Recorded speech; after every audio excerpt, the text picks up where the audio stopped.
28 जून 1971 को दक्षिण अफ्रीका के प्रिटोरिया नामक शहर में एक बच्चे ने जन्म लिया जिसने बाद में पूरी दुनिया की तकनीकी दिशा बदल दी। उसका नाम था एलन रीव मस्क, इलॉन रीव मस्क।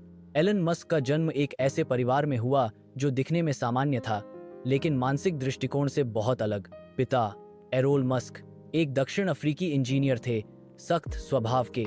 माँ मे मस्क कनाडा की एक डाइटिशियन और मॉडल, आत्मनिर्भर और बुद्धिमती।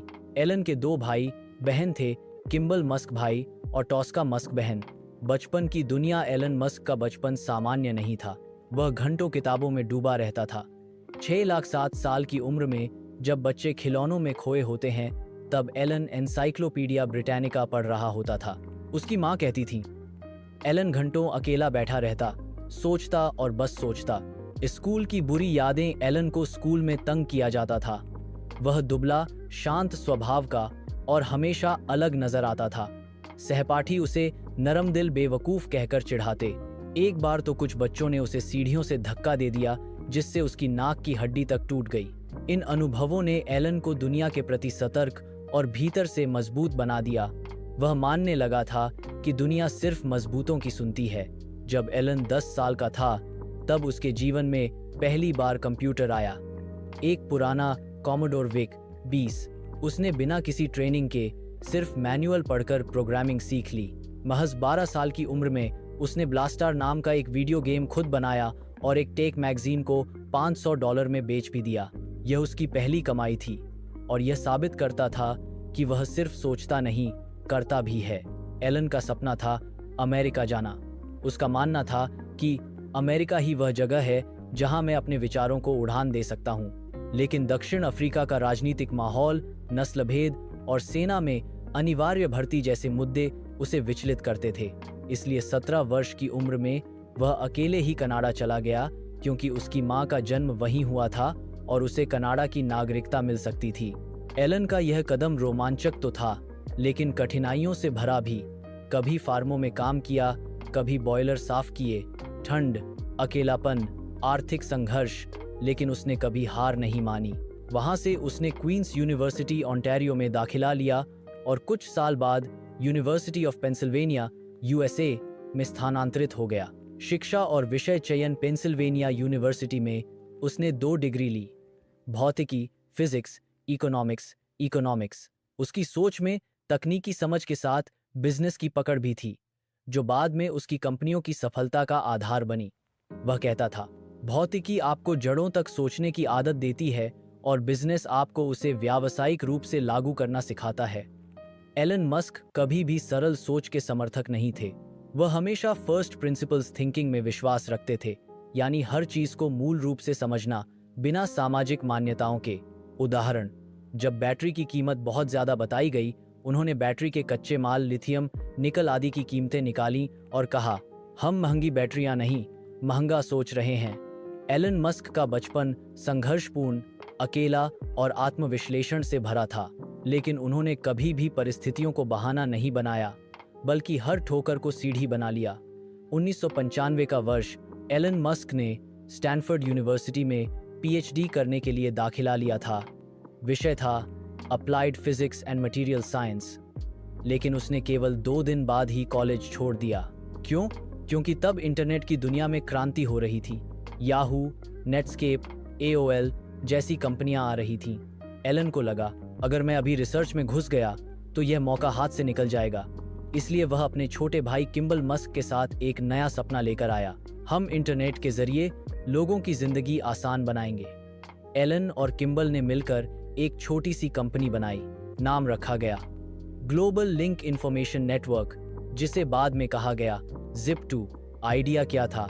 एक ऐसा प्लेटफॉर्म जो समाचार पत्रों और छोटे व्यवसायों को ऑनलाइन लाने में मदद करे, यानी एक तरह का गूगल मैप्स, जिया1 येलो पेजेस का पुराना रूप। वे चाहते थे कि कोई रेस्टोरेंट, होटल या दुकान को इंटरनेट पर मैप, लोकेशन और गाइडेंस के साथ खोजा जा सके। कठिनाइयां, दोनों भाइयों के पास पैसे नहीं थे। एक पुराना कंप्यूटर, गैराज में एक ऑफिस और एक सस्ती कार, यही उनकी दुनिया थी।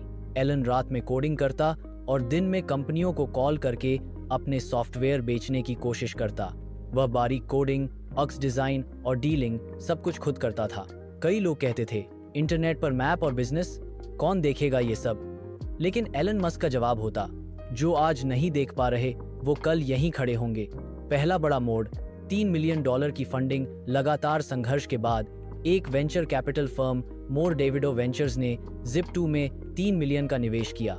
यह एलन मस्क की पहली बड़ी जीत थी, लेकिन इसकी भी एक कीमत थी।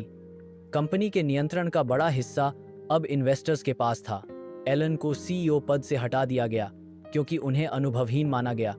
फिर भी एलन ने हार नहीं मानी। वह सीटीओ, चीफ टेक्नोलॉजी ऑफिसर बना रहा और तकनीकी हिस्से को पूरी ताकत से संभालता रहा। जल्द ही Zip2 एक प्रमुख B2B कंपनी बन गई। बड़े बड़े अखबार और लोकल बिजनेस Zip2 के क्लाइंट बने। न्यूयॉर्क टाइम्स, शिकागो ट्रिब्यून और दर्जनों शहरों के प्रकाशन अब Zip2 के जरिए अपने डिजिटल मैप्स और लोकल गाइडेंस ऑनलाइन पोस्ट करने लगे। एलन का सपना आकार लेने लगा था। 1999 Zip2 की बिक्री और करोड़ों की पहली कमाई वर्ष 1999 में एक बड़ी कंपनी कॉम्पैक्ट ने Zip2 को खरीदने का ऑफर दिया 307 मिलियन में।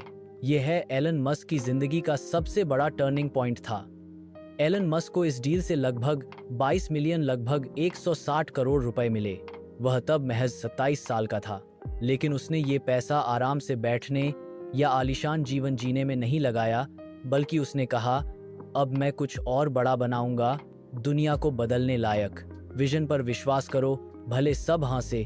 असफलता या पीछे हटना भी प्रगति का हिस्सा हो सकता है। कभी भी अपने मिशन को पैसे से छोटा मत मानो। एलन मस्क रात को अपने ऑफिस में ही सो जाता था। ऑफिस का शॉवर ही उसका बाथरूम होता था। उसने Zip2 के लिए पहली वेबसाइट खुद HTML में बनाई थी।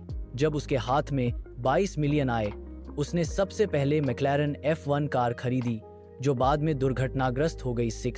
1999 में जब एलन मस्क को Zip2 की बिक्री से 22 मिलियन मिले, तो दुनिया सोच रही थी कि वो अब मजे करेगा, नई कारें, बंगले, छुट्टियां। लेकिन एलन मस्क ने क्या किया? मैंने Zip2 से जो कुछ सीखा, अब उसे और बड़े पैमाने पर लागू करना चाहता था। इंटरनेट का असली उपयोग तब तक नहीं हुआ था।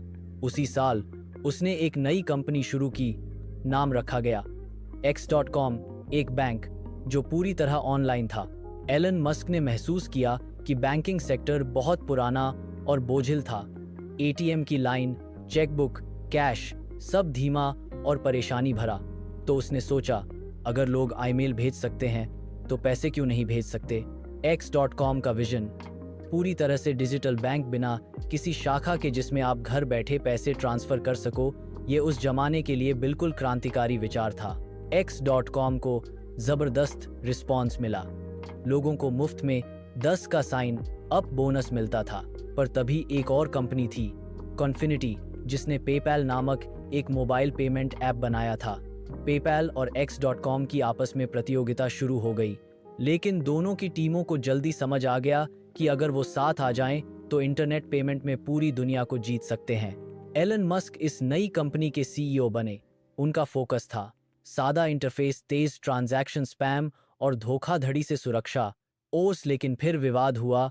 पेपैल की टीम में कई लोगों को एलन मस्क का तरीका बहुत कठोर और नियंत्रणवादी लगा। एक विवाद तब हुआ जब एलन मस्क ने पेपैल की यूनिक्स आधारित सर्वर को विंडोज में बदलने की कोशिश की। जब वह अपनी पत्नी के साथ छुट्टी पर गए, तब पेपैल बोर्ड ने उन्हें सीईओ पद से हटा दिया, लेकिन उन्होंने पेपैल के शेयर नहीं बेचे। वो अभी भी सबसे बड़े शेयर होल्डर थे। पेपैल की लोकप्रियता इतनी बढ़ गई कि ऑनलाइन शॉपिंग वेबसाइट ईबे ने उसे खरीदने का निर्णय लिया। ईबे ने 1,05 बिलियन लगभग 12,000 करोड़ रुपए में पेपैल को खरीद लिया।